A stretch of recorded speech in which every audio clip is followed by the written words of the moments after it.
En su adolescencia jugó al fútbol y escribió libros de fútbol. Por eso vino a la Feria del Libro a contar. Es hincha del Barcelona, por influencia de su padre, filósofo catalán Luis Villoro. Desarrolló la narrativa, el ensayo y la literatura infantil, también obras de teatro. Su primer libro, La noche navegable, fue enviado y recomendado por su maestro Augusto Monterroso. De este algún día voy a contar un cuento. En el taller de narrativa del Instituto Nacional de Bellas Artes. Ejerce una mirada crítica y reflexiva no desprovista de humor. Apuesta a convertir la libertad en una realidad más cercana al lector. Su literatura no reconoce fronteras. Él dice, la geografía de la imaginación permite influencias diversas. Más de 10 títulos de historias cortas y cuentos, entre ellos obras para niños y jóvenes. Más de 40 títulos publicados y obtenido diversos premios.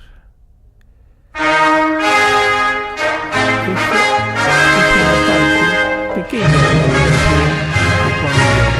Ahora vamos a contar la maleta que escapó a Franco.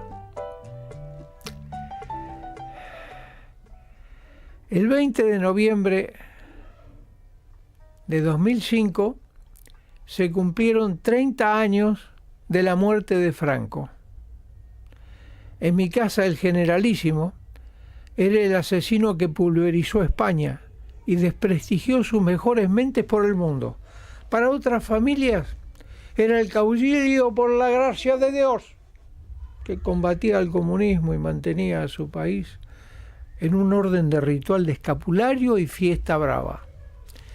En el ámbito republicano, imaginábamos una España donde ninguna virtud superaba el blindaje textil del cuerpo. Tiempos de mantillas, medias color tabaco, botines de cruenta ortopedia, ropajes destinados a convertir el deseo en atributo de la imaginación. Visillos en las ventanas que permitían espiar la indecencia de los vecinos. Aparentemente, el Generalísimo parecía inmune a los contagios o enfermedades, como si estuviera constituido por un bloque de mármol del Valle de los Caídos. Lo único que competía con la capacidad de Franco para refutar el tiempo era la obstinación de los exilados. En casa de un amigo que llamaré Julián, el abuelo tenía la maleta lista para volver a España. La veíamos con el respeto que se le prodiga a un sarcófago, enorme, de cuero color canela, atravesada por 2 correas. Fue la primera maleta que yo vi con cerradura. El abuelo había sido maestro rural en las sierras de León. Sus historias tenían algo del Far West. Iba a caballo a enseñar el alfabeto.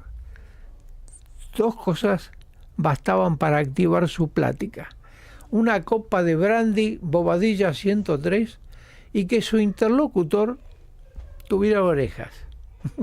La maleta suscitaba las polémicas de los objetos que no sirven para nada, pero ni piden cambiarse de lugar. Y la abuela juraba que la iba a tirar. Estaba convencida de que contenía regalos para una novia con la que su marido estuvo a punto de casarse, allá en España. «Tiene mis cosas, mujer», decía él, sin especificar a qué se refería, ni prestar la llave para que se supiera con qué equipaje pensaba repatriarse. Cuando Franco al fin mostró que estaba hecho de sustancia perecedera, el abuelo de Julián inició sus preparativos para la partida, pero murió a los pocos días, como si su destino se hubiera colmado con el fin de la espera. Julián hizo una reunión con motivo de los 30 años de la muerte de Franco y de su abuelo. Preparó en el jardín una paella, algo distinta a las de Valencia, según sus hijos. De nuevo estábamos ante el arroz amarillo de la lejanía. «Encontré la llave», dijo Julián. Tuvo que recordarnos la historia de la maleta para que supiéramos a qué se refería. La llave estaba en la cartera que contenía el carné de maestro de su abuelo. A 30 años de la muerte podíamos conocer lo que ese hombre obcecado quería regresar a España. ¿Sería una bandera con el morado republicano? ¿Una foto del general Cárdenas? O tal vez rebozos mexicanos para aquella novia con la que al fin de cuentas no se casó. Bueno, Julián sirvió unas copas de brandy, Bobadilla 103, y nos pidió que subiéramos al cuarto de la azotea. En una mesa que estaba la maleta, Julián abrió la cerradura y descorrió las correas con la ceremoniosa lentitud de un mago. Vimos papeles viejos. Pensé que se trataba de documentos de la Guerra Civil, pero luego distinguí esforzadas caligrafías, notas en rojo, comentarios al margen. Eran dibujos entre geniales y locos de los niños. «Era maestro», recordó mi amigo, y esto bastó para que en el cuarto se condensara el absurdo de la guerra, las décadas de exilio, el imposible regreso. Lo único que el abuelo sacó de España fueron los exámenes de sus alumnos. Como enseñaba en pueblos dispersos y partió de manera imprevista, se había quedado sin devolverlos. Esos papeles eran su idea fija. Tenía que regresar para que María y Pedro supieran que eran sobresalientes y Fernando y Lola se enteraran que debían hacer mayor esfuerzo. Ese pequeño archivo expresaba la monotonía de su resistencia. 30 años, dijo Julián, y brindaba.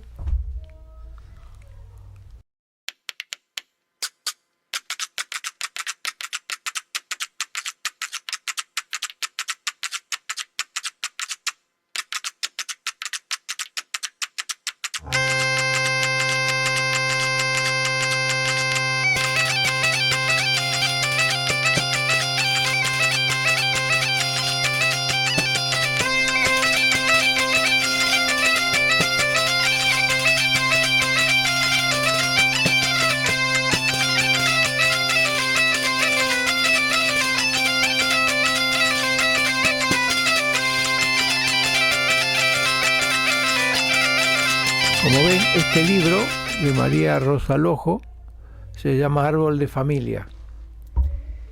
Voy a leer una biografía de María Rosa Lojo. Nació en Buenos Aires, hija de padres españoles exilados tras la Guerra Civil. Es autora de 4 libros de cuentos: Marginales, Historias ocultas de la Recoleta, Amores insólitos y Cuerpos resplandecientes, y 7 novelas: Canción perdida en Buenos Aires al oeste, La pasión de los nómades, La princesa federal, La mujer de fin de siglo, Los libres del sur, Finisterre. Yo estuve en Finisterre. Ahí hay un busto de San Martín y hacía mucho frío y bueno, nos cobijamos con mi mujer en un bar y le preguntamos por qué estaba el busto de San Martín ahí, en el fin de la tierra, en Finisterre. Y dice, porque en Buenos Aires, en Argentina, hay más gente nacida acá en Finisterre que en este mismo pueblo. Cuando ellos votan para España, nos modifican la forma que tenemos del municipio acá, en Finisterre. Buah. Y está este árbol de familia. Acá es donde yo voy a contar algo. En el campo de la microficción y el poema en prosa, publicó también el álbum ilustrado O libro das Senigais e do único sen igual, en Vigo, Galaxia 2010. Bestiario fantástico cuyas imágenes pertenecen a Leonor Beuter. Y Bosque de Ojos, en el 2011, que tiene 4 libros. Obtuvo, entre otros, el primer premio de poesía de la Feria del Libro de Buenos Aires en 1984. Premio del Fondo Nacional de las Artes en cuento, 1985, y en novela, en 1986. Primer Premio Municipal de Buenos Aires, Eduardo Mallea, en narrativa, en 1996. Por la novela La Pasión de los Nómades. Recibió varios premios a la trayectoria. Premio del Instituto Literario y Cultural Hispánico de California en 1999. Premio Conex, década 1994-2003. Premio Nacional Esteban Echeverría en el 2004 por toda su obra narrativa. La Medalla de la Hispanidad en el 2009 y la Medalla del Bicentenario otorgada por la Ciudad de Buenos Aires en 2010.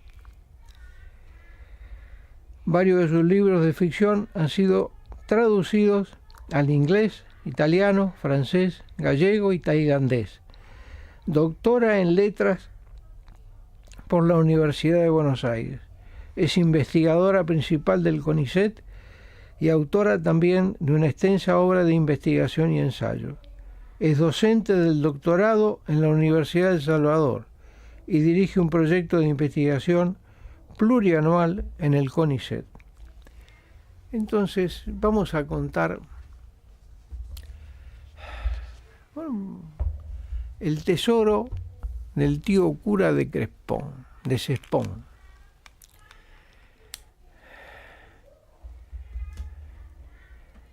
La disputa entre ateos y creyentes, la querella entre feligreses y anticlericales, era tan antigua y constante en la familia de mi padre como la de las armas y las letras, o lo de la corte y la aldea en la historia de la cultura.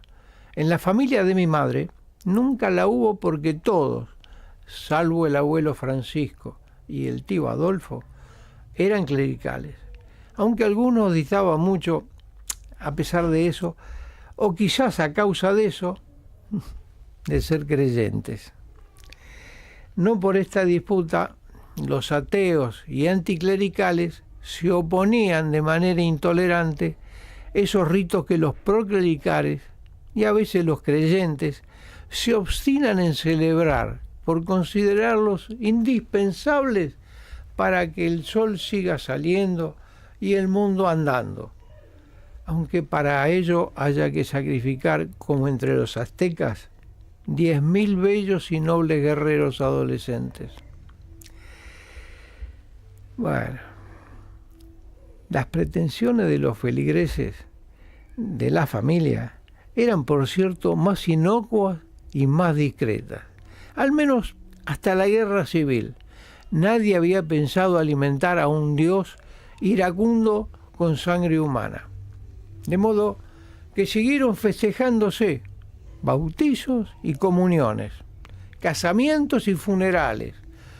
Los ateos asistían, displicentes, a todas las ceremonias, a uno y otro lado del océano, y también las pagaban. Cuanto más ateos, más llamativas solían ser las fiestas. ¿Acaso porque sus mujeres las organizaban de tal modo que San Pedro se las tuviera en cuenta y se compensase con ellas su déficit de piedad cotidiana? Los ateos y anticlericales, declarados y confesos, era pues de los varones. No hubo mujeres del mismo estilo hasta Felicidad, que había sido creyente y siguió siendo creyente después, pero en el anarquismo, luego de su desengaño con Evaristo y con el maestro Cabrales.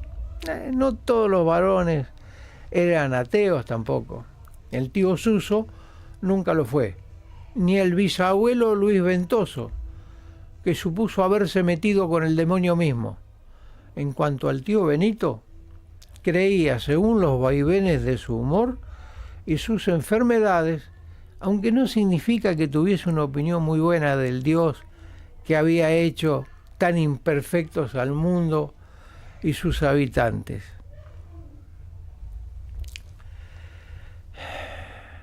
Todas y todos, anticlericales y feligreses, ateos y creyentes, coincidían, empero es un hecho doloroso. El tío cura de Cespón era un malvado. La culpa, concordaban también, había sido su padre, el hermano de mi bisabuelo Benito, que había metido al hijo más rebelde en el seminario para que se disciplinase, así como a otros díscolos arrogantes y a veces sádicos natos los mandan a hacer la carrera militar. El cura de Cespón tenía todos los defectos necesarios y suficientes para proveer del ejemplo más adecuado a los protestantes que critican al Vaticano y a la corrupción sexual del celibato papista. Celibato. También servía maravillosamente a los maximalistas de toda la índole para exhibir los vicios propios de cualquier clero y, por supuesto, consternaba de amargura y vergüenza ajena a los católicos honestos, a quienes solo les quedaba la alternativa de proclamar, con mansedumbre hipócrita, según sus adversarios, que lo importante era el mensaje y no las múltiples fallas y defecciones del mensajero. No hubo justicia civil ni eclesiástica que alguna vez castigase los desmanes del tío cura, salvo por el veredicto pueril o angélico de Domingos el Inocente, que lo tenía como uno de sus blancos favoritos cuando arrojaba el contenido de sus célebres orinales desde los techos.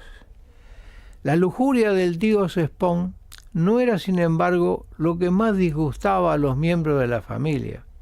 No escandalizaba demasiado tampoco al resto de los parroquianos. Lejos de los dramas de la honra que explotan en las tierras cálidas y secas del sur de España, las cuestiones del amor y del sexo suelen dirimirse en Galicia puertas adentro, sin que corra sangre. No pocos estaban dispuestos a entender los deslices de un cura aburrido, siquiera como entretenimiento para los días de lluvias interminables. Otro pecado era el que no tenía perdón, porque es otra la pasión desenfrenada que corroe la memoria y quema la sangre. En los valles húmedos del norte, así como los expertos en las escrituras pueden recitar hacia atrás todas las generaciones de los patriarcas de Israel, cualquier dueño de fincas era por entonces capaz de remontarse a las divisiones y sucesiones de tierra practicadas 50 años atrás y podía decir, sin equivocarse, en qué fecha se había hecho la partición de tal o cual campo de pinos y qué árboles habían quedado de un lado y cuáles del otro. Ni las lluvias torrenciales, ni la madeja de cruzados testamentos borraban u obstruían esos recuerdos imperecederos. El tío cura de Cespón, desafiándolo todo, había embrollado papeles y difuminado herencias en su exclusivo beneficio, riéndose de la sabiduría de Maquiavelo, según la cual las ofensas contra la propiedad son aún peores que las ofensas contra la vida. Si alguna vez se deja de llorar a los muertos, en cambio, el duelo por los bienes perdidos persigue eternamente a los herederos. Y tanto más, porque no eran eso, claro, cualquier clase de bienes. No eran joyas, ni ropas, ni muebles, ni cheques, ni casas en ciudades distantes. Eran tierras, la tierra sagrada, la inmediata al lugar donde se ha nacido y donde se piensa morir, que no puede compararse a ninguna otra tierra en el vasto mundo. Para aquellos que se quedan obstinadamente contra la sensatez, 10 acres, la medida acre, junto a la casa natal, valía más que 100.000 hectáreas en las pampas argentinas o en los llanos de Venezuela. A su codicia por las tierras de otros, el cura de Cespón sumaba el delito de haber defraudado la fe de inocentes, no la de Domingos, el hijo de Benito, que jamás había tenido en él fe ninguna, sino la de 2 criaditas que no llegaban a 12 años y que servían en la casa de la parroquia.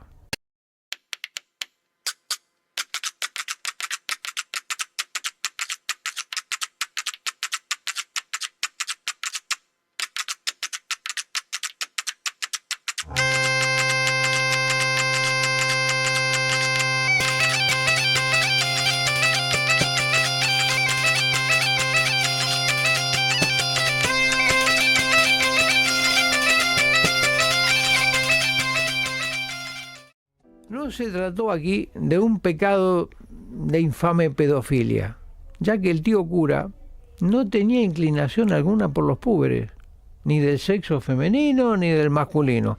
Su debilidad eran las mujeronas, bien alimentadas, altas, anchas, en pleno florecimiento de la carne, sin llegar a ser francamente adiposas. La defraudación ocurrió cuando las nenas encontraron el tesoro.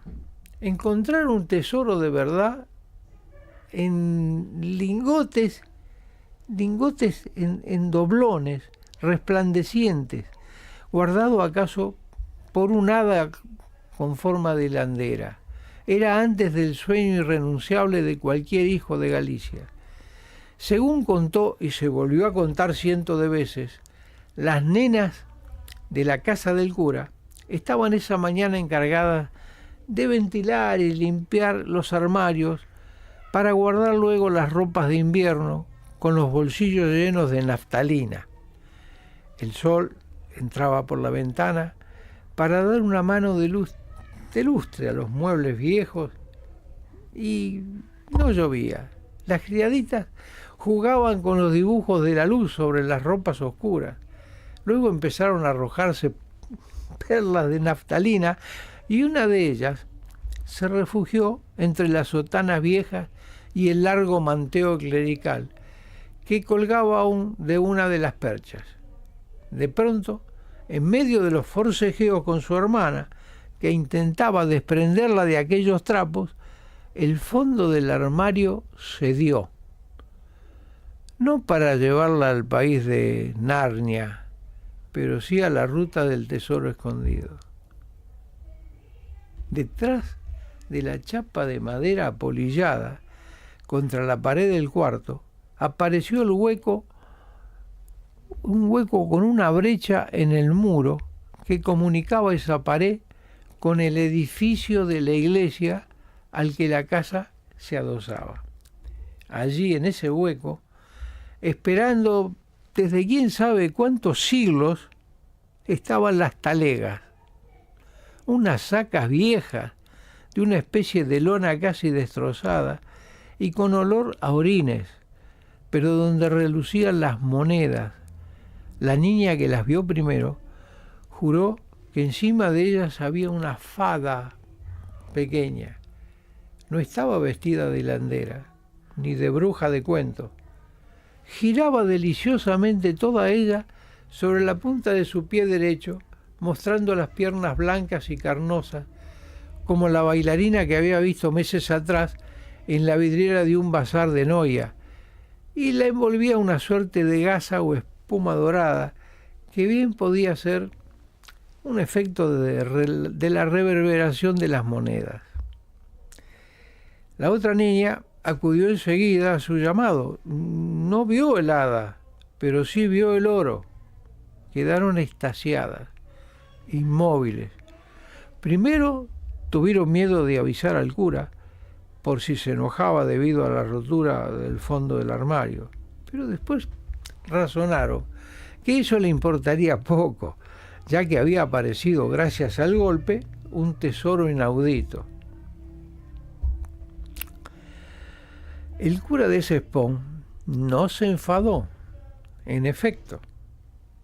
Después de apartar el armario desfondado, abrió las talegas malolientes y sopesó algunas de las monedas, las miró cara y seca, bajo el sol de primavera, y hasta le cincó el diente. Luego cerró las bolsas con todas las monedas adentro y volvió a colocar el armario en su sitio. Contra su costumbre, invitó a las niñas a la cocina a tomar un refresco y hasta les dio a cada una un trozo de tarta de Santiago y una onza de chocolate, que estaban bien guardados bajo llave en otro tesoro de las profundidades de la despensa. Habéis hecho muy bien en advertirme, hijas mías. Como sabéis, el demonio tiene infinitas maneras de engañar a los buenos cristianos, y este bien pudiera ser uno de sus engaños. Hay que ser cautelosos y esperar. ¿Quién sabe si mañana todo eso no ha desaparecido? Porque solo era fruto de las malas artes de Satanás. Por el momento les encarezco que no digáis nada a nadie. Las niñas volvieron a su casa a la hora de costumbre y cumplieron la palabra en secreto que le habían dado al cura. Pero a la mañana siguiente llegaron a la parroquia alteradas y jadeantes. Cuando el cura les abrió la puerta, intentaron descifrar en su semblante la buena nueva del tesoro. Pero no vieron nada. Entonces se le quedaron mirando. ¿Qué pasa, niñas? ¿Es que tengo monos en la cara? ¿No vais a entrar? ¿Y el tesoro, padre?, se animó a preguntar una de las nenas. ¿No tiene usted noticias? El cura sacudió la cabeza. Ya os dije, niñas, que no hay que apresurarse con estas cosas. ¡Hala! Vamos a ver. Entraron al cuarto de la sotana, abrieron el armario, que seguía desfondado, pero en el muro de atrás no había hueco alguno. La pared estaba perfecta y sospechosamente entera.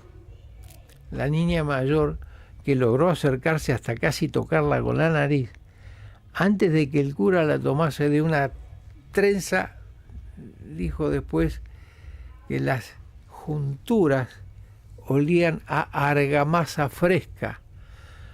Bueno, pues ya veis que no hay nada de nada. Ya os tenía avisada que los engaños de Lucifer son infinitos. Al día siguiente, el cura tuvo que hacer una gestión urgente en Santiago de Compostela. Marchó muy temprano, casi al alba, y dejó cerrada la casa de la que faltó varios días.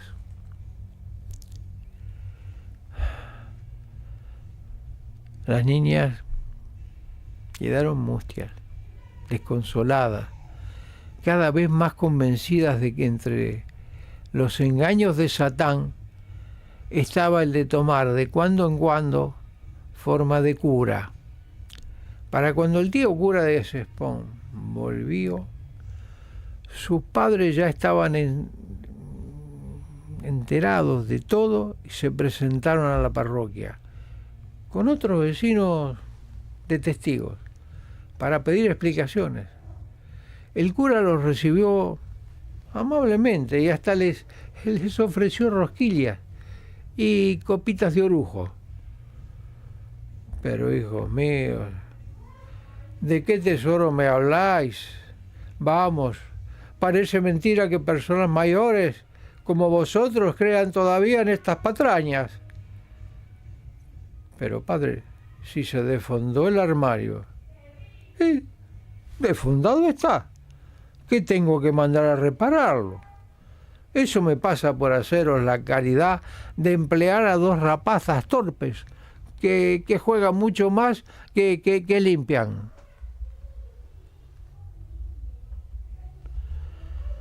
El cura les mostró la habitación, el armario roto, la pared.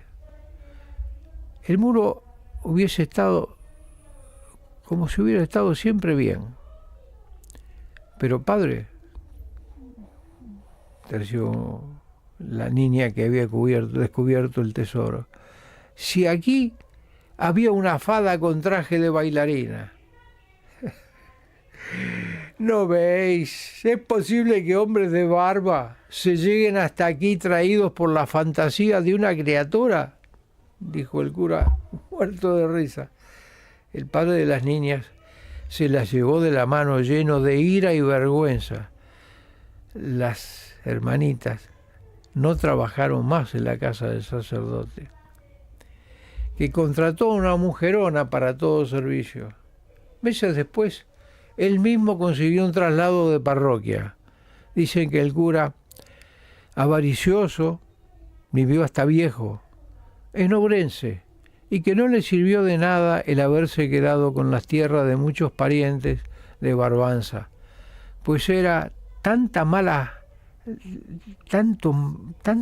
fama y la inquina que se le tenía que no podía llegarse hasta allí para disfrutarlas. Dicen que estaba cada vez más flaco, rodeado por un trío de sobrinas que parecían, según el médico de Noia, que alguna vez fue a verlo, las tres gracias de Rubens, por lo gordas. Las damas de aquel harén, alimentadas con alfónsigos y almendras, envueltas en metros de holandas y puntillas, fueron las únicas que le sacaron provecho del tesoro escondido.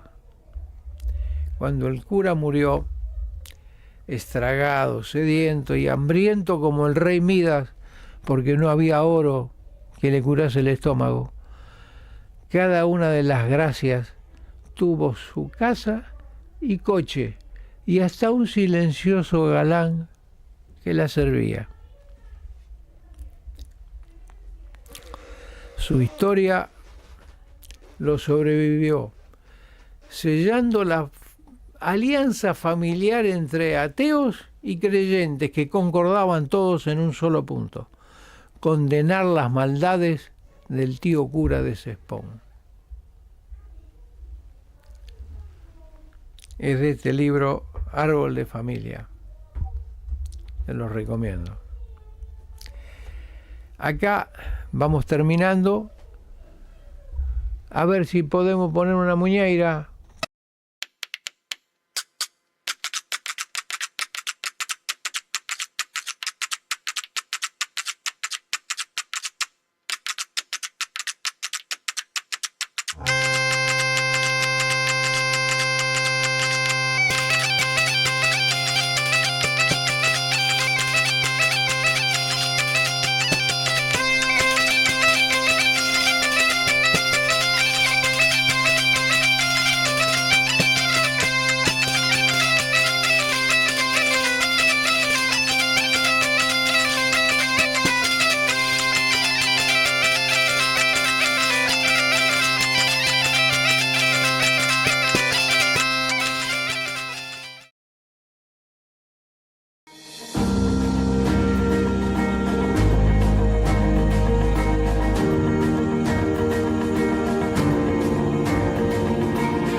FM Alternativa sumamos la mirada de quienes son castigados e ignorados, de aquellos jóvenes de la tercera edad que no se entregan y siguen luchando, de mujeres que incansablemente brindan su vida al servicio de las más vulnerables, comunicadores de la cultura cuya rebeldía se expresa a través de sonidos arraigados en nuestras vidas, tango, folclore, rock. Jóvenes que con su compromiso con la realidad nos muestran que hay futuro. En FM Alternativa no dejamos a nadie afuera. Por eso te contamos que acá el silencio no es salud. Acercanos tu propuesta, porque en FM Alternativa tu voz nos importa y mucho. 11 36 01 01 64. En LAM Mobiliarios nos dedicamos a la fabricación de mobiliario especializado para bares y restaurantes, mesas, sillas y sombrillas, con materiales pensados para resistir el uso diario y las inclemencias del clima. Nuestros productos pueden personalizarse con el logo publicitario o del establecimiento. Contamos con un servicio de reparación para resolver cualquier inconveniente que pueda surgir. Todos nuestros productos cuentan con garantía. 11 40 78 67 73. 11 52 28 83 75. ¿Querés cambiar tu estilo? Descubrí George Melecrino. Visítanos en Ugarte 2462 Olivos. Todo en indumentaria masculina. Atención personalizada. Todos los medios de pago. Descuentos en efectivo. 11 51 26 59 54. George Melecrino, donde la elegancia y la comodidad se unen. En algún momento de nuestra vida se nos presentan conflictos legales que requieren de una actuación profesional acorde a las circunstancias. Gastón Sánchez, abogado. Derecho laboral y sindical. Accidentes y enfermedades de trabajo. Sucesiones. 11 41 85 72 81.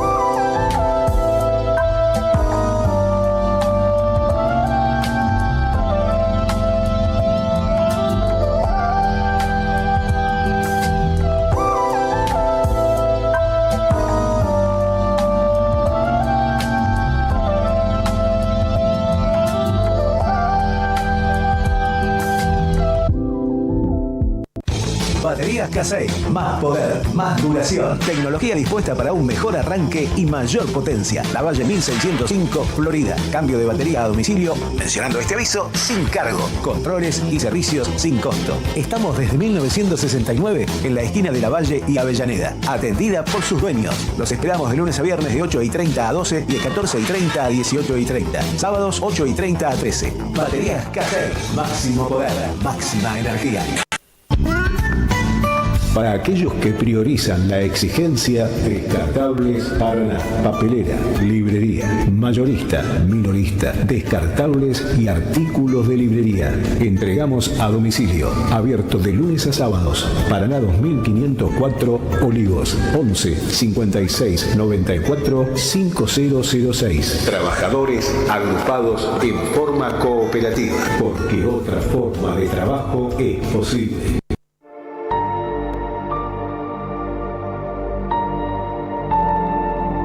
En 2022, 5 millones de argentinos nos juntamos a festejar un triunfo deportivo. 3 años después, la celeste y blanca nos vuelve a convocar, pero esta vez para defender a nuestra patria.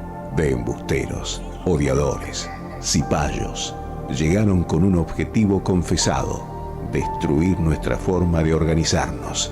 Nos mintieron con eslóganes pegadizos. Apelaron a nuestros sentimientos, vulnerando nuestra razón. No vinieron por la casta, son la casta. Arrasan a la educación, la salud, la cultura. nos entregan al mercado, rematando nuestras empresas estratégicas, rifan nuestra soberanía. Pero no conocen nuestra historia, de luchas, de risas y lágrimas. Nuestro pueblo no se arrodilla y esta vez estamos convocados para el partido más difícil de nuestra historia. Nos unimos para decir basta de despojo y de saqueo. En septiembre, por todos y por todo, vamos a votar. Fuerza Patria.